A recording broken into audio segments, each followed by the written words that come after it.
महाभारत युद्ध में लाखों सैनिकों के साथ कई महान योद्धाओं ने भाग लिया, जिसमें से कई महान योद्धा वीरगति को प्राप्त हो गए थे और उनके साथ 100 कौरवों को भी वीरगति मिली। लेकिन कौरवों का एक भाई ऐसा भी था जो इस युद्ध में जिंदा बच गया था। कौन था वह योद्धा, जानेंगे आज इस वीडियो के माध्यम से।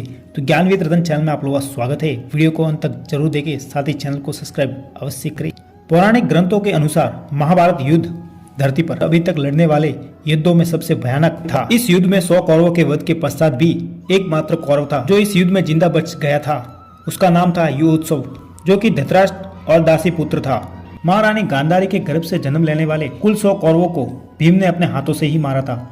युयुत्सव बचपन से ही बड़ा ही बलशाली और विद्वान था, जिसके कारण ही उसका नाम योद्धा यानी कि युयुत्सव रखा गया था। युयुत्सव का महत्व हस्तिनापुर में विदुर के जितना ही था और सभी के लिए वह एक राजपुत्र ही था। महाभारत युद्ध के पश्चात यही एक इकलौता कौरव था जो जिंदा बच पाया था और धृतराष्ट्र और गांधारी की मृत्यु के समय उन्हें मुखाग्नि दी थी इसी ने। युयुत्सव कभी भी शकुनी की संगत में नहीं आया। उसके दूसरे भाइयों के उलट वह हमेशा धर्म की ओर ही झुका रहता था। इसी कारण वह कभी भी दुर्योधन के षड्यंत्रों में भागीदार नहीं रहा। साथ ही युधिष्ठिर भी कौरवों में सबसे बुद्धिमान युयुत्सव को ही मानता था। युयुत्सव एक महान रथी था। युयुत्सव युद्ध में शामिल नहीं होना चाहते थे, फिर भी उन्हें इस युद्ध में भाग लेना पड़ा।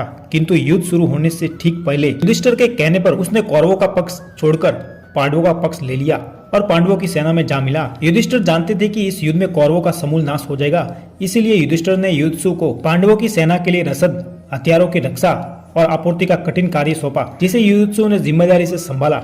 जब महाभारत युद्ध समाप्त हुआ तो कौरवों और पांडवों की पत्नियां विलाप कर रही थी। तब युयुत्सव ने श्री कृष्ण और युधिष्ठिर की आज्ञा लेकर महल में प्रवेश किया, साथ ही सभी औरतों को सांत्वना दी। फिर वे महात्मा विदुर से मिले और विदुर के कहने पर धृतराष्ट्र और गांधारी के साथ रहने लगे और उनकी सेवा की। धृतराष्ट्र और गांधारी की मृत्यु के पश्चात युयुत्सव ने ही पुत्र धर्म निभाया था और दोनों को मुखाग्नि दी।